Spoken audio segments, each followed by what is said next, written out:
নমস্কার বন্ধুরা, কেমন আছেন সবাই? পাপিয়াস কিউলিনারি আর্টের আরেকটি নতুন ভিডিওতে আপনাদের সবাইকে স্বাগতম। আজকে আমি বানাবো মিষ্টি আলু শাকের পাকোড়া।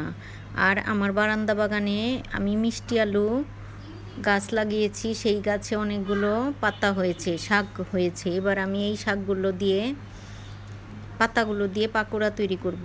আসলে নিজের গাছের থেকে ছিঁড়ে পাকোড়া তৈরি করার মজাই আলাদা।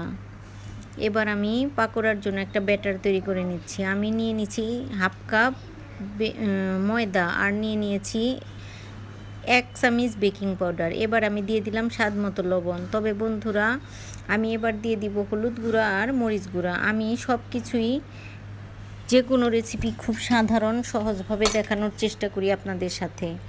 এই পাকোড়াটা তৈরি করতে আমি তেমন কিছুই ইউজ করিনি। হলুদ গুঁড়া, মরিচ গুঁড়া, লবণ আর বেকিং পাউডার, ময়দার মধ্যে আমি এগুলো মিশিয়ে একটা ব্যাটার তৈরি করে নিয়েছি। এবার এই বারান্দা বাগানের মিষ্টি আলুর শাকের পাকোড়া আমি তৈরি করব। আর নিজের হাতে লাগানো গাছের শাক খাওয়া, পাকোড়া খাওয়া, এগুলোর টেস্টই অন্যরকম। এবার আমি পাতাগুলো গাছ থেকে তুলে এনে খুব সুন্দর মতো ধুয়ে পানি ঝরিয়ে রেখেছিলাম। এবার পাতাগুলো ব্যাটারে ডুবিয়ে আমি তেলে দিয়ে দিচ্ছি। তবে আপনারা যে কোনো শেপে ভাজতে পারেন। আমি একটা পাতাকে একটু ভাঁজ দিয়ে তারপর ব্যাটারটা লাগিয়ে তেলে দিয়ে দিচ্ছি। আপনারা চাইলে যে কোনোভাবে শেপ দিয়ে নিতে পারেন, তবে আমার কাছে এভাবে ভাজলেই ভালো লাগে খেতে। তবে টেস্ট তো একই হবে, যে কোনো শেপ দিলে, শেপ যাই হোক না কেন। এবার আমার এই পাকোড়াগুলো ভাজা হয়ে গেছে। এবার আমি বাকি পাতাগুলোর দিয়েও পাকোড়া ভেজে নেব।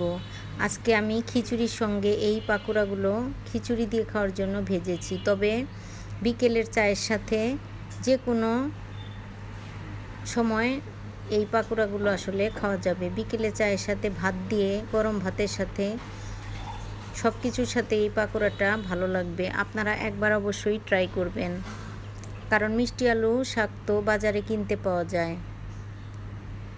আর আমার ভিডিওটা যদি ভালো লাগে তবে অবশ্যই জানাবেন। ভালো লাগলে একটা লাইক করবেন। যারা ফেসবুক থেকে দেখছেন তারা আমার ফেসবুক পেজটি ফলো করার অনুরোধ রইল। ইউটিউব থেকে যারা দেখছেন তারা আমার চ্যানেলটি সাবস্ক্রাইব করবেন। ভিডিওটি দেখার জন্য সবাইকে অসংখ্য ধন্যবাদ। আজকে খুব ছোট একটা ভিডিও দিলাম, তবে ভিডিওটা ছোট হলেও এই মিষ্টি কুমড়া শাকের পাকোড়া খুবই অল্প সময়ে এবং অল্প জিনিস দিয়ে তৈরি করলাম, কিন্তু স্বাদে অসাধারণ হয়েছে। না খেলে বোঝা যাবে না এর স্বাদ।